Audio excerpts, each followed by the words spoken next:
Hello everyone and welcome to Action RPG. I'm your host Aaron, and for today's video we're headed to the world of Titan Quest II. Now obviously tons of news continues to come out about this game because of Gamescom 2024 that just came to a close. And this individual video keeps getting sent to me over and over again because a channel that I have not seen active in a while, Fextra Life, dropped an 11-minute video on this game because I guess he played it over in Germany. Now, the first 90 seconds of the video is talking about what Titan Quest is, and I got to this part, Titan Quest II Gamescom demo. I have not watched any further into this video, and we're going to check it out together right now.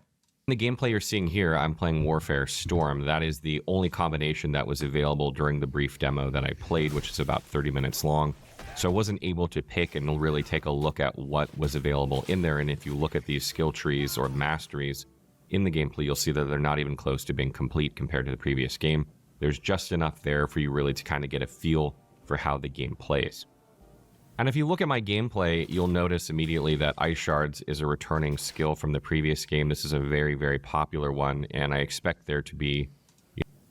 Let me go back for just a second there. Now, just like in Grim Dawn, Titan Quest, you pick two masteries. So in this one, he is picking Warfare and Storm because that's all that's available. But you pick your two masteries, which make up your build. There to be, builds based around this skill, again, just like there were in the first game. Love playing a Charter build. The first thing that you might notice is now in the skill trees, you have what are called active skills, and then you have passive skills. These were also present in the skill trees and masteries of the first game, but they were kind of interwoven. They seem to be disconnected a little bit more here, which make things a little bit more clear, I think, for people. But essentially, every time you level up in the game, you get 3 active skill points, and you get 2 passive skill points to invest in your active skills and your passive skills. So, for instance, just to use the Ice Shard example, because that's what I've been playing here, if you invest in Ice Shards with your active skill points, it's going to deal more damage. And eventually, after enough points, it might even add projectile count to it. And then on the passive side, when you put skill points into passive skills, it's just going to improve the passive benefit of whatever that skill is. So it might give you energy, it might give you energy regeneration, might give you health, might give you damage, something like this.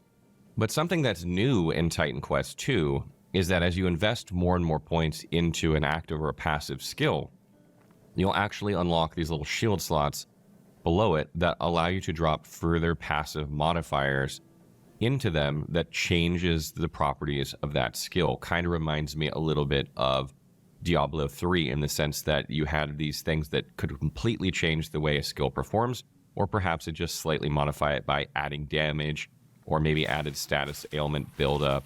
But in some cases, it can add even more projectiles or change the properties of the skill. And as you level up that skill, you're going to be able to drop more and more of these passive modifiers in it, making it more and more powerful, not only because you added more points, but because you're adding more of this like extra little... But looking at this, if there's 4 or 5 options and you could put 4 or 5 in, is this like the illusion of choice? It's kind of interesting. Passive things into these shield slots.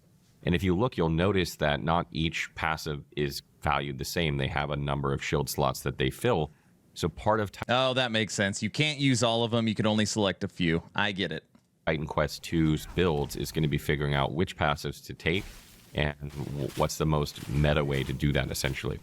And the same is also true with passive skills. You'll notice that they also have slots that, when unlocked, you can add passive benefits into them from this pool. And again, these depends how good they are, how many you're going to be able to slot in there. So mixing and matching these, figuring out what's the best combination of not only active skills and the little passive modifiers that you can add to them, but also, which passive skill modifiers to add and which passive skills to take is going to determine your build along with your masteries and then, of course, the gear that you get in the game. And what I really love about this system, along with the fact that you gain attribute points on top of the passive skill points and active skill points when you level up, is that it makes your level ups feel really, really important. Like you sit there and you actually look at the screen and figure out what you can do with all these points that's going to give you a direct upgrade if you spend them properly. Because of you're calculating how many shield slots they're going to unlock. If you add that next passive modifier in there, what's that going to do for your build immediately? And kind of looking at what your options are gives you like a pause for a minute. You take several minutes to figure out how you want to level up.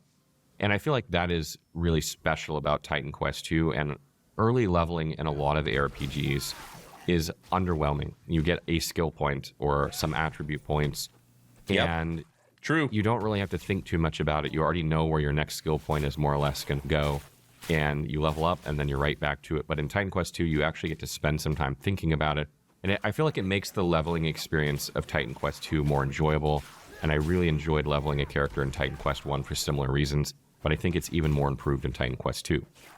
And moving along to like the gear and stuff like that, you'll notice that gear has requirements, attribute requirements, still just like it did in the first game. And the qualities of gear that are there seem to be the same as the first game, meaning that you had like white loot. It looks very similar, very similar. Blue loot, gold loot, green loot, and I didn't find any unique items in my testing. I don't know if they're in the demo yet. But I'm assuming that there will also be blue items that are unique and then eventually purple items that are, you know, higher tier as well. So the itemization system seems to be pretty similar to the previous game. And, you know, unlike a lot of ARPGs, you're not getting... And the itemization, if any of you are like me, love Last Epoch, it's going to feel very familiar. So common, magic, rare, epic, unique. And it's going to be like no affixes, 1 to 2, 3 to 4. And then you can get an infrequent on it, which would be like a special affix. And then uniques are completely changed. Tons and tons and tons of loot. Titan Quest 2 is a much slower experience. The combat scenarios that you're fighting, particularly early on, seem more challenging than the first game. You know, it's taking longer to kill enemies, even upgrading your character. And, you know, you're having to dodge out of their attacks. There is a dodge added to the game now, so now you can also dodge, which is nice. And it definitely felt more engaging than Titan Quest 1 in terms of combat mechanics. Man, every time I see this too, the UI is massive. It is a huge UI. That being said, it looks like you can use 8 different skills. But one major change, and one that I'm really happy for, is the way potions are handled in the game. You now have a potion equipped in a health potion slot and a mana potion slot, and these can have passive effects just like in Path of Exile. So looking for better ones of these will be part of the game. They'll be, you know, part of your loot pool. You won't see them all that often, but when you do, they can seriously improve your character. And what this has done is it's removed an inventory full of potion management, which, you know, is never the best part of a game for sure in one of these. And it's something that honestly I wish they had, you know, addressed more in the Diablo 2, you know, remake, because potion management is just not a fun part of a game. So now, at least in the demo, you had 2 health potions and 1 mana potion. I'm expecting the total amount you can carry to increase as you get better potions as the game progresses. But essentially, the way it works is that your mana potion will just replenish over time, and the health potions seem to replenish upon damaging enemies. That's so awesome. If you're like in a boss fight and you're attacking the boss repeatedly, you're going to replenish your health potion more quickly than if you're just running around and doing nothing. Whereas the mana potion will just regenerate over time. So maybe if you're trying to avoid a boss, wait for your, you know, mana potion to fully regenerate and pop it so you can cast more spells. You might not want to engage a boss. And playing so far, even with the very limited skills we had from Storm and from Warfare, you can see the synergies start to be there in combat. And, you know, playing a hybrid build like this is, you know, you can jump into combat with a leap ability and then hit an AoE frost ability that freezes everything. And then maybe if you got like an AoE blade skill that hit everything, you can see how this starts to add together. You can also modify. The more I see, the more I like. Your light attack as well to add certain effects. I think the modification of the light attack is based on what skill trees you have. I don't have any total confirmation of this yet because I haven't seen other skill trees. But for instance, I deal like frost buildup with my light attack in this build.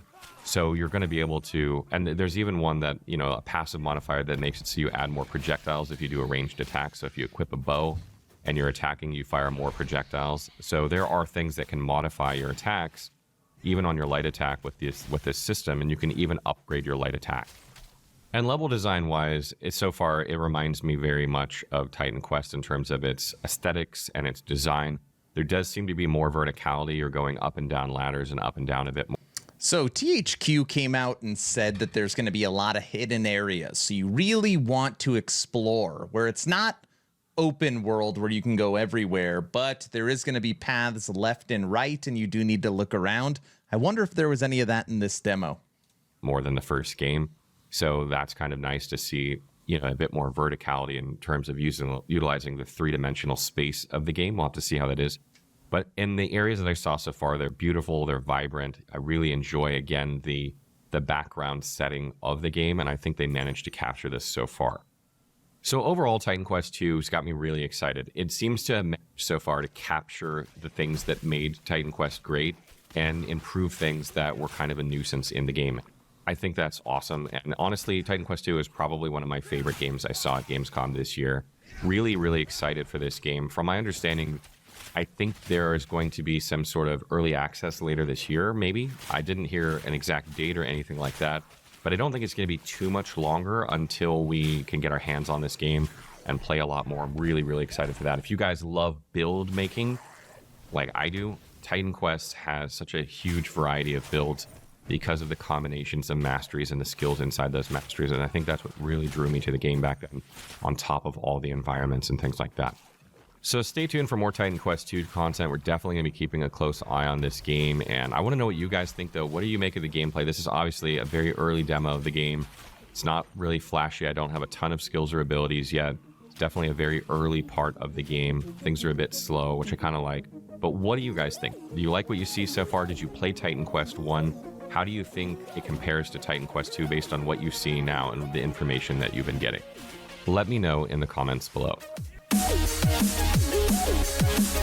All right, very nice. Thank you, Fextra Life. I will link this video in the description. Now, just a couple of things, okay? One, we are definitely playing this game. I loved the first Titan Quest, and I wish I was in Germany to play this demo and experience it for myself. So I'm excited to get my hands on Titan Quest 2.